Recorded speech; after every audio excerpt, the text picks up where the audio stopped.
Hello everyone, मैं हूं जयेश राजगौर और स्वागत है आप सभी का इस नए इंटरेस्टिंग यूट्यूब वीडियो में।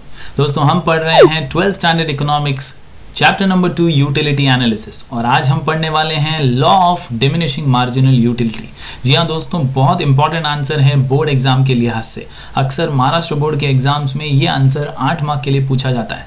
Law of diminishing marginal utility ये यूटिलिटी एनालिसिस का ही एक और आंसर है। जी हाँ दोस्तों, हमने अभी तक फीचर्स ऑफ यूटिलिटी पढ़ा है, टाइप्स ऑफ यूटिलिटी पढ़ा है और पिछले वीडियो में हमने concepts of utility, total utility और मार्जिनल यूटिलिटी के बारे में भी पढ़ा। आज हम देखेंगे सबसे अहम आंसर इस चैप्टर का और इस साल के सिलेबस का, law of diminishing marginal utility. दोस्तों, ये आंसर शुरू करने से पहले सबसे पहले एक बार रिकैप कर लेते हैं what exactly is utility. Utility is the capacity of a commodity to satisfy human wants. जी हाँ दोस्तों, हर कमोडिटी में, हर प्रोडक्ट में, हर गुड में, हर सर्विस में पावर होता है हमारे वांट्स को सैटिस्फाई करने का। उसी पावर को हम कहते हैं यूटिलिटी। कुछ खास बातें आपको इस आंसर के दौरान याद रखनी है और उसमें से एक है concept of utility, marginal utility. जी हाँ दोस्तों, पिछले लेक्चर में हमने देखा टोटल यूटिलिटी और मार्जिनल यूटिलिटी के बारे में। मार्जिनल यूटिलिटी एडिशनल बेनिफिट है जो हमें एडिशनल यूनिट से मिलता है। जी हाँ दोस्तों, और इसकी खास बात यह है कि यह हमेशा डिमिनिश होता है। फॉर एग्जाम्पल, अगर एक थर्स्टी पर्सन है which takes a glass of water, वो पहला ग्लास जब कंज्यूम करता है तो उसे काफ़ी सेटिस्फैक्शन मिलता है। दूसरे ग्लास पर हमेशा उसे थोड़ा कम सेटिस्फैक्शन मिलेगा, तीसरे पे और कम, चौथे पे और कम और फाइनली एक पॉइंट पर उसकी प्यास बुझ जाएगी और वो पानी कंज्यूम नहीं करेगा। इसी को कहते हैं diminishing marginal utility. It can be positive, negative और ज़ीरो। बस यही कुछ बातें हैं जो आपको law of diminishing marginal utility में याद रखनी है। चलिए बढ़ते हैं लॉ ऑफ डीएमयू यानी डिमिनिशिंग मार्जिनल यूटिलिटी की ओर। दोस्तों, इस लॉ की खासियत ये है कि इसे प्रपोज किया था प्रोफेसर गॉसन ने। कई साल पहले जब प्रोफेसर गॉसन ने इसे सबके सामने रखा तो ये लॉ सबको बहुत समझ में आया कि ये बहुत रैशनल और नॉर्मल बिहेवियर का लॉ है। लेकिन इस लॉ को प्रचलित किया डॉक्टर प्रोफेसर अल्फ्रेड मार्शल ने अपनी book principles of economics which was published in 1890। जी हाँ दोस्तों, this law was first propose by professor Gaussian but was discussed in detail by professor Alfred martial in his book principles of economics published in 1890। दोस्तों, ये जो line मैंने अभी पढ़ी है ये आपको पूरा साल याद रखनी है, क्योंकि इकोनॉमिक्स के अंदर जितने भी लॉ आप इस साल पढ़ने वाले हैं उन सभी लॉ में अमूमन ये लाइन दोहराई जाएगी, क्योंकि ज़्यादातर लॉ जो हैं हमारी बुक में इस साल वो सभी अल्फ्रेड मार्शल ने अपनी बुक प्रिंसिपल ऑफ इकोनॉमिक्स में दिए हैं और इसीलिए हर लॉ के इंट्रोडक्शन में आपको ये लाइन लिखनी है जिसका नाम है professor Alfred martial in his book principles of economics published in 1890। दोस्तों, ये लॉ क्यों खास है? Law of diminishing marginal utility is universal in character. It is based on common consumer behavior that utility derived diminishes with the reduction in the intensity of want. जी हाँ दोस्तों, ये law बहुत ही common है, universal in nature है, ये कोई भेदभाव नहीं करता जाति पाति या धर्म का, हिंदू या मुस्लिम का, ये सभी के लिए है, ये यूनिवर्सल है क्योंकि ये कंज्यूमर का बिहेवियर है। जितना ज़्यादा हम किसी कमोडिटी को कंज्यूम करेंगे उतनी हमारी इच्छा उसे और कंज्यूम करने की कम हो जाएगी। बस उसी को दर्शाता है ये लॉ ऑफ डीएमयू। तो चलिए देखते हैं लॉ ऑफ डीएमयू का statement.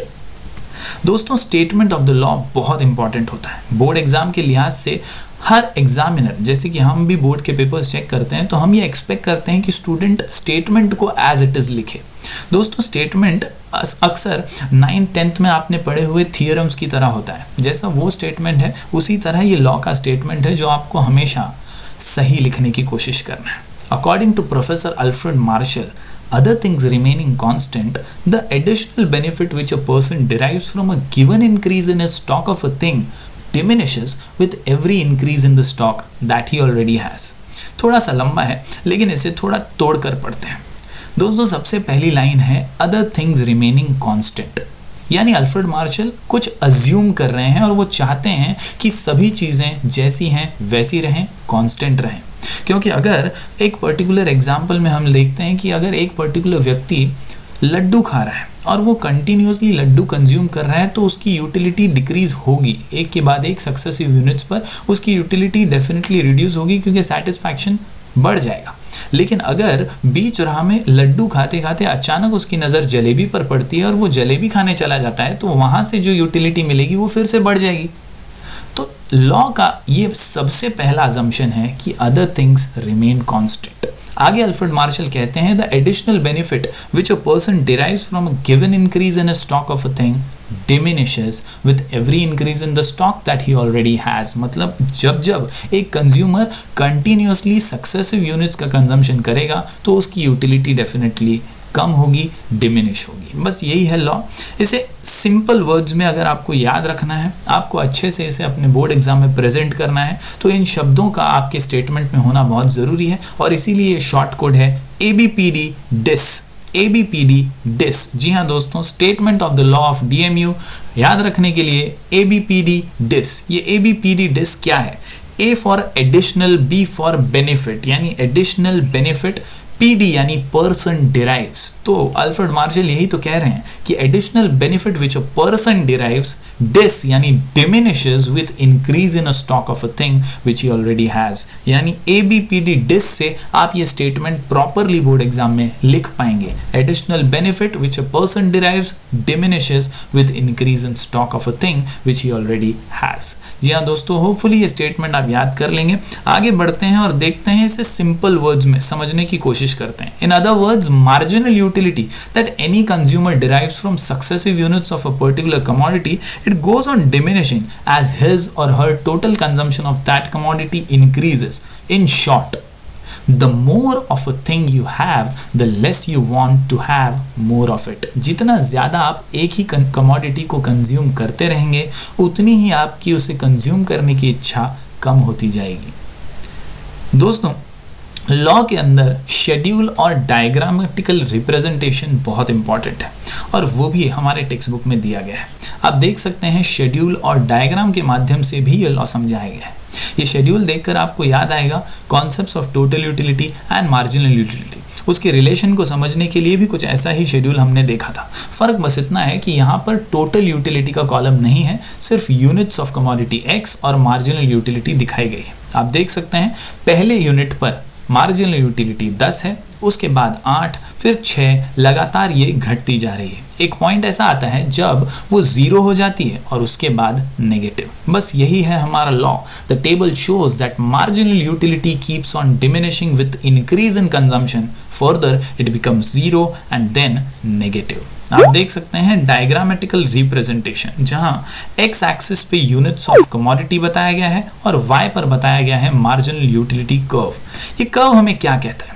MU curve slopes downwards from left to right. दोस्तों, ये फिलिंग द ब्लैंक्स के लिए बहुत इंपॉर्टेंट लाइन है।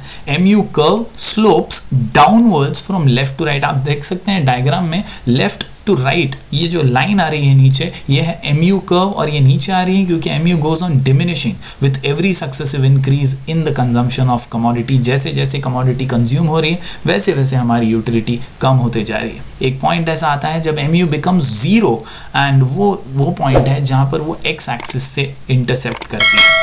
उसके बाद further consumption of a commodity brings disutility यानी नेगेटिविटी, और फिर डिसयूटिलिटी, डिससैटिस्फैक्शन वो शेडेड पोर्शन में आपको नजर आ रहा है। तो इस प्रकार यहाँ पर हमारा लॉ ऑफ DMU का एक्सप्लेनेशन आसानी से खत्म होता है। एक्सप्लेनेशन में याद रखिए ABPD DIS यानी additional benefit which a person derives diminishes with every increase in stock. दोस्तों, ये आंसर अभी यहाँ पर खत्म नहीं हुआ है।